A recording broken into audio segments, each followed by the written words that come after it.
नमस्कार दोस्तों, मैं मुकेश कुमार आप सभी का हमारे YouTube channel am learning classes में बहुत बहुत स्वागत करता हूं।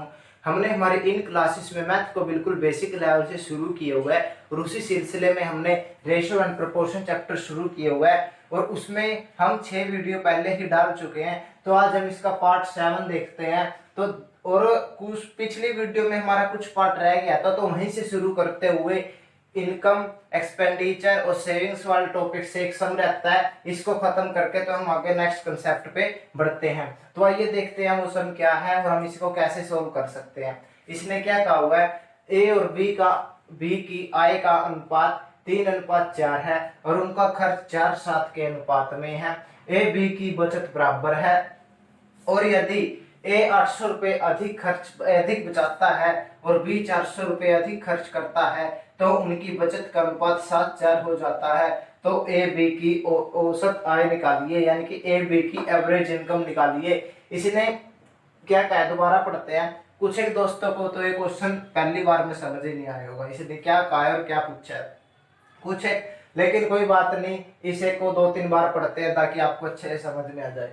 ए और बी की उनका जो आय का अनुपात है वो कितना है, 3 और 4। उनका खर्च का अनुपात कितना है, 4 और 7।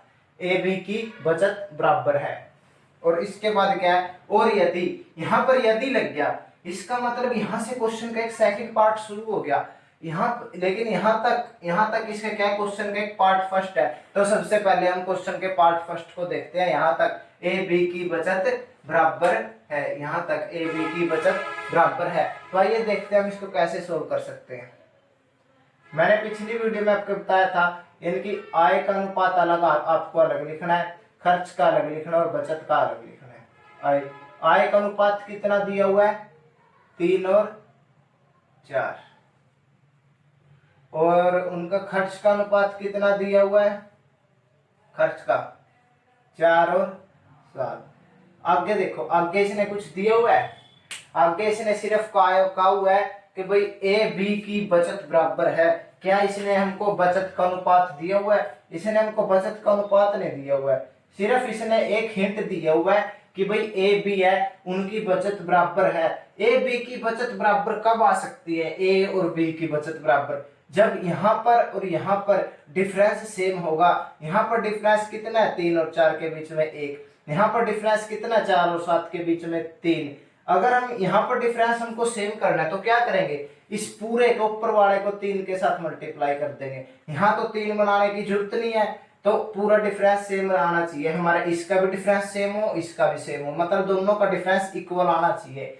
यहाँ पर अगर हम 3 के साथ करते हैं, 3 9 और 3 चौके 12। यहाँ पर डिफरेंस सेम करने की जरूरत नहीं है क्योंकि यहाँ पर ऑलरेडी 3 का डिफरेंस है। ये देखो, यहाँ भी 3 का हो गया और यहाँ तो 3 का था ही। उसके बाद बचत कैसे फाइंड करते हैं, आय माइनस खर्च। आय में से खर्च करें, आय में से खर्च घटाएंगे तो कितनी आएगी बचत, 9 में से 5 जाएंगे, 9 में से 4 जाएगा 5, 12 में से 7 जाएंगे 5। अभी देखो, क्या हमारी बचत बराबर आ रही है, क्या हमारी बचत बराबर है? बचत कितनी आई है हमारी दोनों की, 5 और 5। बिल्कुल सही बात है, बिल्कुल सही बात है ना। इसकी भी 5 बचत है, ए की और बी की भी 5 बचत है। तो यानी कि बिल्कुल सही कंसेप्ट है हमारा, अभी तक हम बिल्कुल सही हैं। उसके बाद देखते हैं इसने क्या कहा है सेकंड पार्ट में। और यदि ए 800 रुपए अधिक बचाता है, और यदि ए 800 रुपए अधिक बचाता है और बी 400 रुपए अधिक खर्च करता है तो उनकी बचत का अनुपात 7:4 हो जाता है। तो ए बी की औसत इनकम कितनी है, ए बी की एवरेज इनकम कितनी है। ये देखो, जहां पर मैंने रेड कलर के सर्कल्स लगाए हैं तो इसमें आपको क्या दिख रहा है, यदि के बाद अगर ए 800 रुपए अधिक बचाता है, 800 रुपए अधिक बचाना का मतलब क्या है, उसकी बचत 800 रुपए बढ़ेगी। और बी 400 अधिक खर्च करता है, बी 400 अधिक खर्च का मतलब क्या है, जो बी की बचत है वो 400 रुपए घटेगी। ए की 800 बढ़ेगी, बी की घटेगी। बी की क्यों घटेगी, ये कुछ भी है, हम अपने इनकम में से अगर खर्च बढ़ाते रहेंगे तो जो उनकी सेविंग्स है हमारी, जो बचत है हमारी, वो तो नॉर्मल सी बात है, वो घटती रहेगी। जैसे एक सिंपल सा एग्जांपल लेते हैं, हमारी इनकम 10,000 रुपए है, हमारा खर्च शुरुआत में 6,000 रुपये था, लेकिन हम हमारा खर्च बढ़ाकर 8,000 रुपये कर देते हैं, तो हमारी बचत कितनी घटेगी? 2,000। हमने खर्च कितना बढ़ाया? 2,000। तो खर्च और बचत दोनों आपस में उल्टे होते हैं। जितना हम खर्च बढ़ाएंगे उतनी ही बचत घटेगी, जितना हम खर्च घटाएंगे उतनी ही बचत बढ़ेगी। यहाँ पर बी 400 रुपये अधिक खर्च करता है, इसका मतलब क्या? बी की जो बचत है वो 400 रुपये घटेगी। तो उनका बचत का अनुपात कितना हो जाता है? 7 और 4। इसके बाद जब ये 800 रुपये अधिक बचाता है और 400 रुपये अधिक खर्च करता है, तो इनकी अनुपात कितना हो जाता है बचत का? ये देखो, बचत का अनुपात कितना हो जाता है? 7 और 4। तो ए बी की एवरेज इनकम, यहां पर बचत कितनी आई थी अपने इनकी? 5 और 5। यहां पर कितनी है इसने? 7 और 4। कितनी बड़ी है? ए की बचत, ए की बात है ये, +2। यहां पर बी की कितनी घटी है? -1। लेकिन ओरिजिनल मतलब असलियत में, जो रियलिटी में कितनी बड़ी है इसकी इनकम, मतलब इसकी बचत ए की 800 रुपए, लेकिन यहाँ कितनी बड़ी है? 2। यानी कि 2 की वैल्यू कितनी है? 800। एक की वैल्यू कितनी है? 400। ठीक है ना बात? अगर एक की 400 है, ये रेशो, अब आप ये नहीं कहोगे कि भाई इसकी 400 की मल्टीप्लाई 3 के साथ कर दे, नहीं, 400 की मल्टीप्लाई आपको 9 के साथ करनी पड़ेगी, क्योंकि ये एक प्रॉपर रेशो नहीं थे। क्वेश्चन को सेटिस्फाई करवाने के लिए, जो इसने कहा है वही बनाने के लिए हमने ये नए रेशो बनाए हैं, हम इन्हीं को सही मानेंगे। ठीक है, अगर 2 की वैल्यू 800 है, देखो बड़ी कितनी है? 800, लेकिन यहाँ पर कितनी बड़ी है? 2, यानी कि 2 की वैल्यू 800, एक की 400। आप यहाँ भी देख सकते हो, अगर हमारी एक की वैल्यू 400 है तो यहाँ भी तो एक ही है ना, इसकी भी मतलब 400 घटी है। ठीक है, अभी एक की 400 है, 9 की कितनी आ जाएगी? 3600। 12 कितनी आ जाएगी? 4800। देख, 9 चौके 36, 12 चौके 4800। ठीक है, उसके बाद इसे, अभी हमारा क्वेश्चन पूरा नहीं हुआ है, अभी इसने क्या पूछा हमसे? अभी इसने पूछा एवरेज इनकम। एवरेज इनकम हम कैसे फाइंड करते हैं? एवरेज इनकम, एवरेज इनकम, जितने भी बंदों की हमको एवरेज इनकम निकालनी है, उनकी इनकम का जोड़ और डिवाइड बाय जितने वो बंदे हैं। यहाँ पर कितने बंदे हैं? ए और बी, 2 बंदे हैं, डिवाइडेड बाय 2, और ऊपर उनकी इनकम का जोड़ 3600 प्लस 4800। एवरेज का मतलब औसत, 3600 प्लस 4800 बटे 2, कितना हो गया? 0 0 4 और उसके बाद 8 डिवाइडेड बाय 2, यानी कि हमारे इस क्वेश्चन का आंसर कितना है? 4200। 4200 इज अवर आंसर, यानी कि 4200 क्या है? हमारा आंसर है 4200। ए और बी की क्या है? कि एवरेज इनकम है। ए की इनकम 3600 है, बी की 4800 है, लेकिन अगर हम इनका एवरेज निकालते हैं तो कितना आता है? 4200। तो हमारा इसका आंसर क्या है? 4200। उम्मीद है आप सभी भाइयों को ये क्वेश्चन समझ आ गया था। अगर नहीं आया, अगर आपने ये क्वेश्चन पहली बार किया, इस टाइप का क्वेश्चन हो सकता है समझ में ना आए, लेकिन उसके बाद अगर फिर भी ना आए दूसरी बारी में भी, तो आप हमारे व्हाट्सएप नंबर 7357043744 पर हमसे कांटेक्ट करें। व्हाट्सएप, ओनली व्हाट्सएप नंबर है। तो जल्द से जल्द हम आपको कॉन्सेप्ट क्लियर करवाएंगे। तो आगे देखते हैं हमारे और किस टाइप के सम बनते हैं और उनको कैसे ही बड़ी आसानी से हम कैसे सोल्व कर सकते हैं।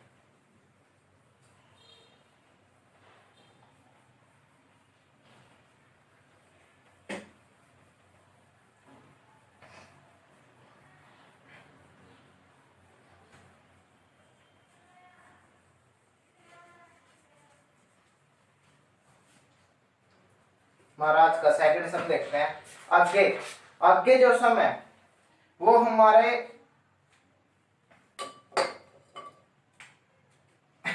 एज से रिलेटेड है, रेशो में एज। आज का हमारा सेकंड क्वेश्चन क्या है? ये क्या है? 2 मित्रों की आयु का अनुपात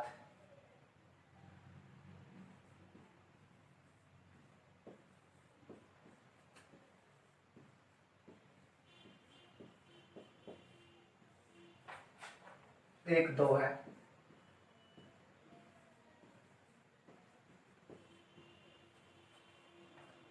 5 वर्ष बाद उनका अनुपात।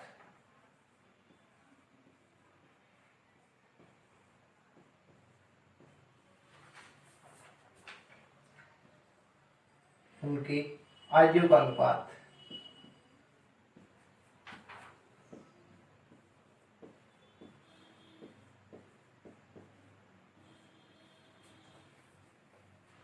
तो 3 हो जाता है।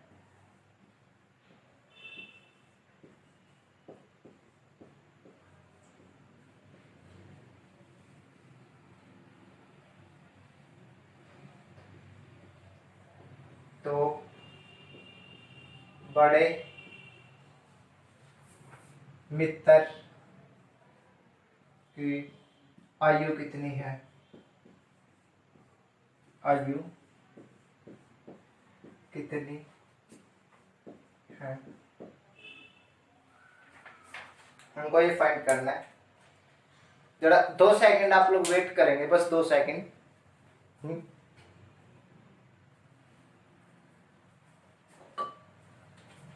तो आइए देखते हैं हम इस क्वेश्चन को कैसे सॉल्व कर सकते हैं। सबसे पहले इसने क्या कहा, 2 मित्र हैं। हमको ये नहीं पता कि भाई 2 दोस्त हैं या 2 मित्र 2 दोस्त, एक ही बात है। उनकी आयु का अनुपात कितना मान लेते हैं, एक को M1 एक को M2 मान लेते हैं, मित्र 1 मित्र 2। एक का अनुपात, उनका आयु का अनुपात कितना है, 1:2।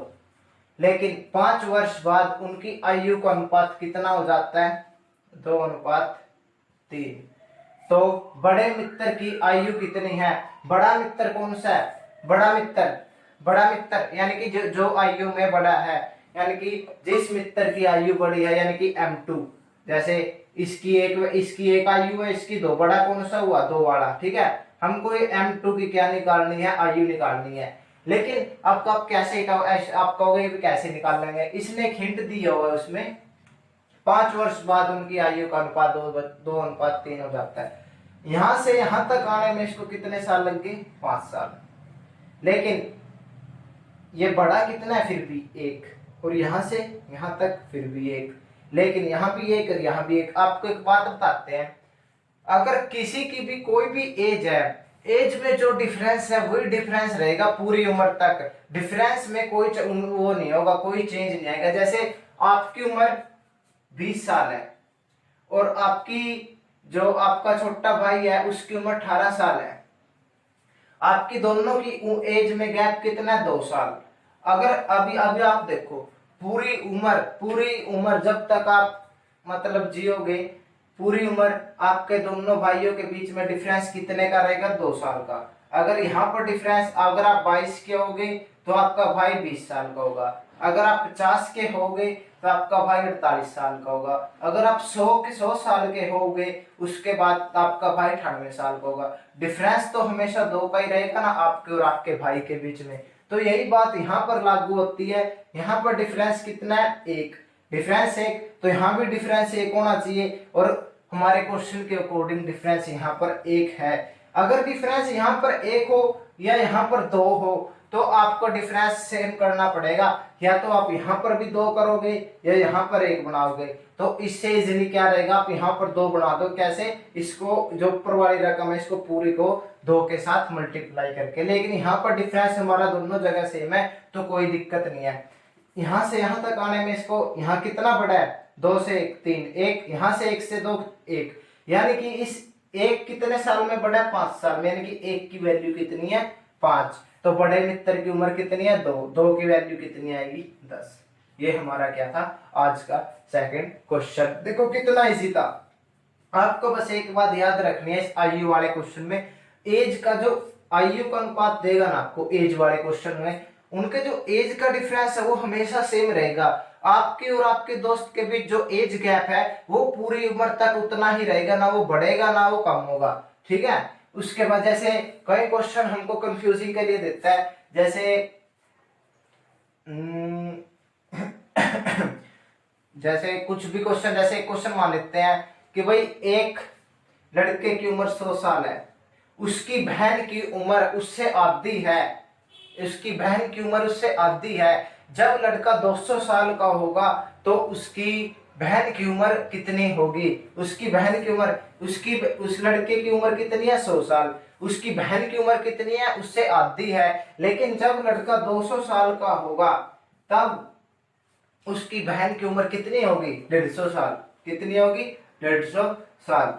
या आप ये नहीं कहोगे यहाँ पर भी आधी नहीं, सो डिफरेंस कितना है। जब लड़का 100 साल का, इससे आधी कितना होगा 50 साल का। इनके बीच में डिफरेंस कितना है 50 का।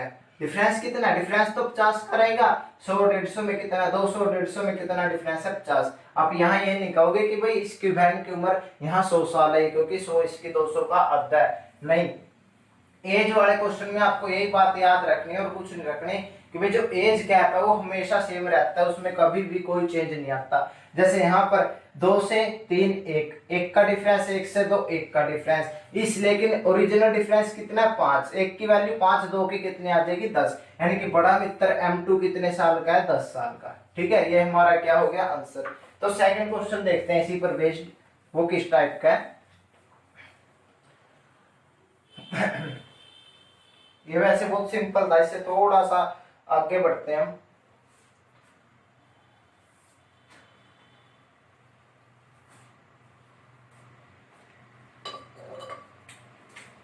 यहां पर जैसे अभी ये देगा 3 मित्रों की आयु का अनुपात 5 6 7 है।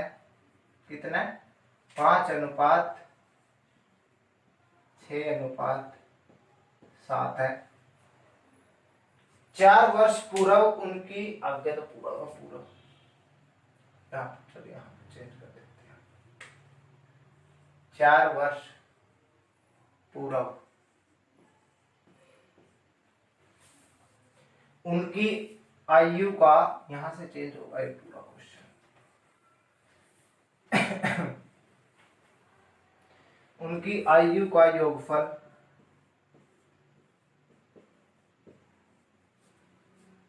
42 वर्ष था।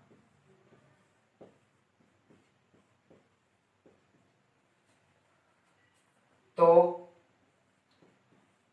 तीनों की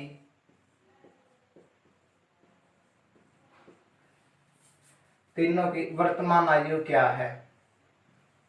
आपको क्या निकालना, तीनों की वर्तमान आयु क्या है, हमको ये फाइंड करना। तीनों की वर्तमान आयु क्या है। तो आइए देखते हैं। तो हम देख रहे थे कि भाई इस क्वेश्चन को हम कैसे फाइंड करते हैं। इसमें क्या निकालना हमको, तीनों की वर्तमान आयु क्या है और उनकी आयु का योगफल कितना है 42 वर्ष। तो जैसे 3 दोस्त हैं, जैसे ABC मान लेते हैं, उनकी आयु का अनुपात कितना है 5 6 और 7। तो इसने क्या कहा, 4 वर्ष पूर्व उनकी आयु का योगफल 42 वर्ष था। यानी कि 4 वर्ष पूर्व, इस बात का क्या मतलब है 4 वर्ष पूर्व, या इसका मतलब है 4 वर्ष पहले। यानी कि 4 साल पहले, 4 साल पहले, यानी कि 4 साल पहले तीनों की आयु का योगफल, तीनों की आयु का योगफल मतलब 4 साल पहले तीनों की आयु का योगफल मतलब क्या, वो मतलब योगफल माने कि हम कह देते हैं एडिशन, सम कितना था 42। 4 साल पहले 42 था, तो आज की मतलब आज 4 साल बाद कितना होगा। 4 साल पहले हर 3 दोस्त हैं, 5 6 7 उनका अनुपात है। 4 साल पहले, 4 साल पहले 42 था, तो आज कितना होगा 3 है। एक की देखो, जैसे आप है, आप 4 साल पहले जाओगे, आज जाओगे, आप 4 साल बड़े हो जाओगे। ऐसे ही आपका दोस्त तीन दोस्त तो मान लीजिए आप, तो दूसरा दोस्त भी आपका 4 साल बड़ा होगा और तीसरा दोस्त भी आपका 4 साल बड़ा होगा। तो टोटल कितना डिफरेंस आएगा 4 साल पहले और अब के बीच में 12 साल। 4 आपकी उम्र, 4 आपकी पहले दोस्त की उम्र और 4 आपके दूसरे दोस्त की उम्र, तो टोटल कितना आएगा 12 साल। इस 12 किस में जुड़ेंगे 42 में। 12 ये 12 क्या है, ये 12 क्या है, आपकी उम्र 4 साल पहले, 4 साल आपकी जुड़ेगी, 4 साल आपके एक दोस्त की, 4 साल आपके दूसरे दोस्त की। ठीक है, उम्र तो सबकी साथ में बढ़ रही है ना, उम्र तो सबकी पैरेलल चल रही है एक ही साथ में। ये तो है नहीं कि भाई सिर्फ आपकी उम्र बढ़ेगी 4 साल, आपके दोस्तों की नहीं बढ़ेगी, या आपकी दोस्तों की बढ़ेगी आपकी उम्र नहीं बढ़ेगी। उम्र तो सबकी बढ़ेगी 4-4 साल। 4 साल पहले और आज की बात में तो टोटल कितनी बढ़ेगी, 12। तो इस 42 में 12 जोड़ते हैं, यानी कि आज टोटल उम्र उनकी कितनी है, 54। 42 और 12 कितना है, 54। लेकिन आज की यहाँ पर रेणुपात में कितनी है, 5 और 6 11, 11 और 7 18, अनुपात में कितनी है, 18, लेकिन रियलिटी में कितनी है, 54। यानी कि एक की वैल्यू कितनी आ गई, 3। अगर एक की 3 है तो इस 3 को इन सभी के साथ मल्टीप्लाई कर दो। एक की वैल्यू इसके साथ करेंगे 3, 5 दिए 15, 6 दिए 18 और 7 दिए 21। एक की वैल्यू, एक की उम्र 15 है, एक की 18 है और एक की 21 है। एक की उम्र 15, एक की 18 है और एक की क्या है, 21 है। ठीक है, तो ये हमारा क्या आ गया आंसर, आप देख सकते हो। 15 और 18 कितना होगा, 33। 33 और 21 कितना होगा, 54। बस इसने यहाँ पर एक हिंट दिया हुआ, इसने यहाँ पर सीधा नहीं कहा कि भाई उनकी उम्र का योगफल 42 है, इसने थोड़ा सा घुमा दिया कि भाई 4 साल पहले उनकी उम्र कितनी थी, 42 वर्ष थी उनकी उम्र का सम। तो आगे देखते हैं और इस टाइप के क्वेश्चन कैसे कैसे बन सकते हैं।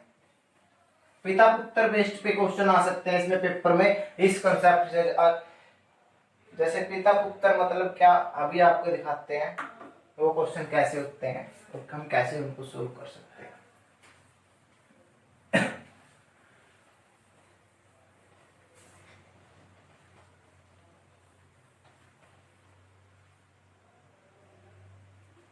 जैसे आज की क्लास का हमारा फोर्थ क्वेश्चन, एक पिता और पुत्र की आयु की वर्तमान आयु लिखें, कि वर्तमान आयु का योगफल 60 वर्ष है, का योगफल 60 वर्ष है। कितना है, 60 वर्ष। उसके बाद क्या कहता है, 12 वर्ष बाद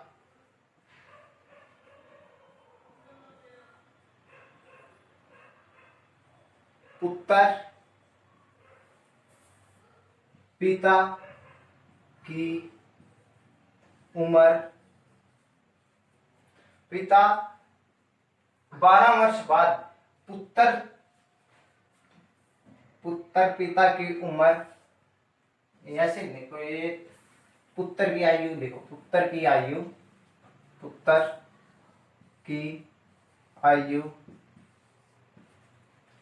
पिता की उम्र की आधी होगी, आधी होगी। तो 4 वर्ष बाद पुत्र की आयु क्या है, तो 4 वर्ष बाद पुत्र की आयु क्या होगी, 4 वर्ष बाद पुत्र की आयु क्या होगी। इसमें क्या कहा है और हमको क्या फाइंड करना है, तो ये देखते हैं इस क्वेश्चन में।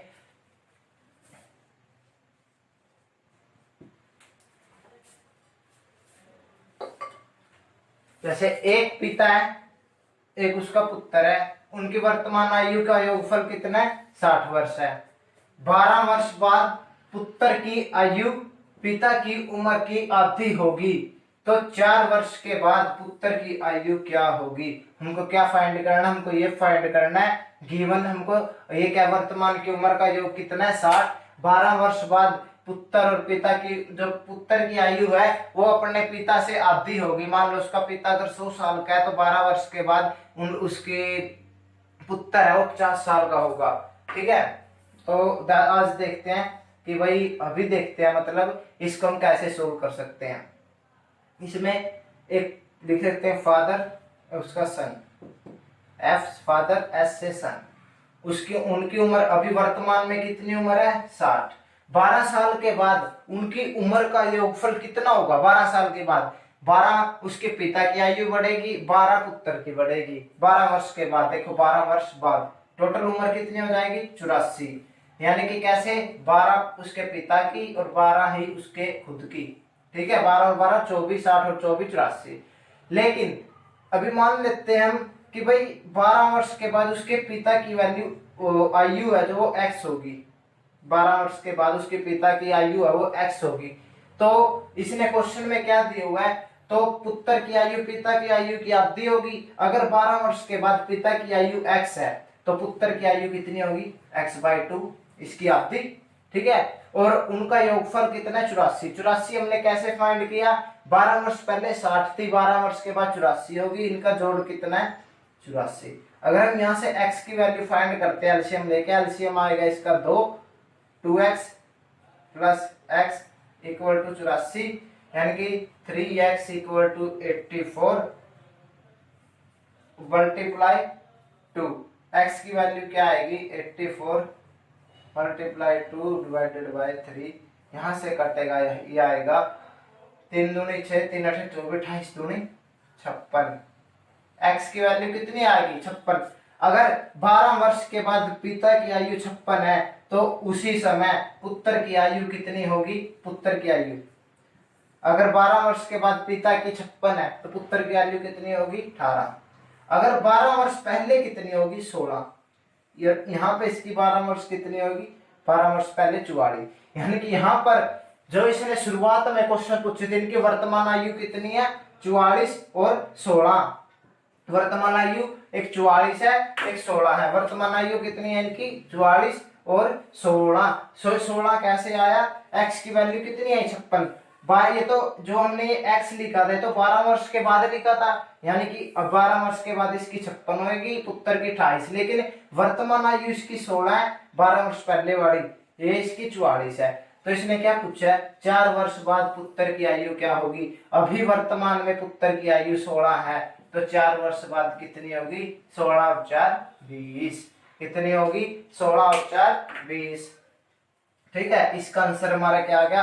अगर आपको एक कंसेप्ट नहीं समझ में आया है तो हमारे व्हाट्सएप नंबर पे कांटेक्ट कीजिए या फिर इसको 2 या 3 बार आपको देखिए, पक्का 101% आपको ये समझ में आ जाएगा। उसके बाद मैं एक सम देता हूं आपको, उसका उनका आपको कमेंट में जवाब देना है, देखते हैं किस किस का आंसर सही आता है।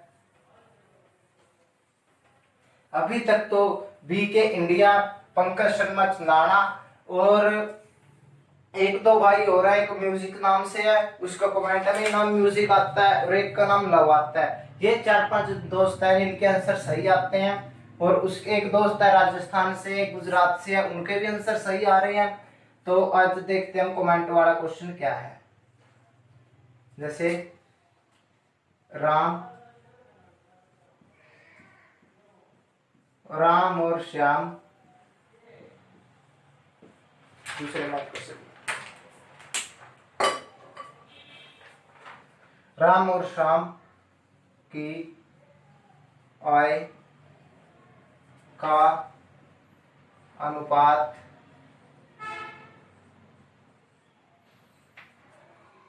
5:8 है।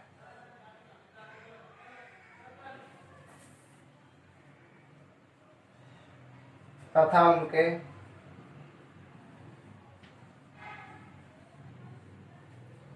खर्चों का अनुपात, जो उनके खर्च का अनुपात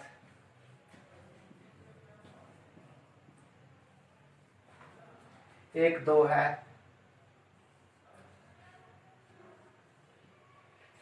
और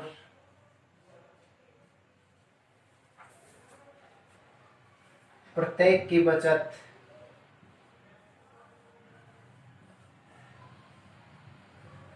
1500 है, 1500 रुपए है। तो एक ही इनकम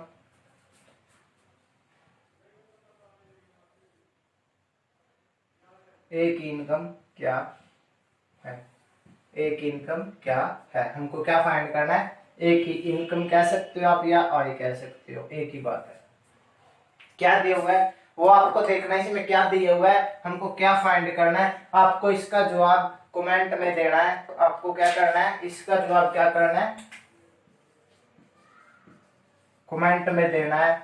और कोशिश करें कि भी आप इस क्वेश्चन को सोल्व करके हमारे व्हाट्सएप नंबर पर इस क्वेश्चन की सोल्व की हुई की फोटो भेजते हैं, इस नंबर पे भेजनी है आपको, और इसके अलावा कोई सेकंड नंबर पे नहीं भेजनी है।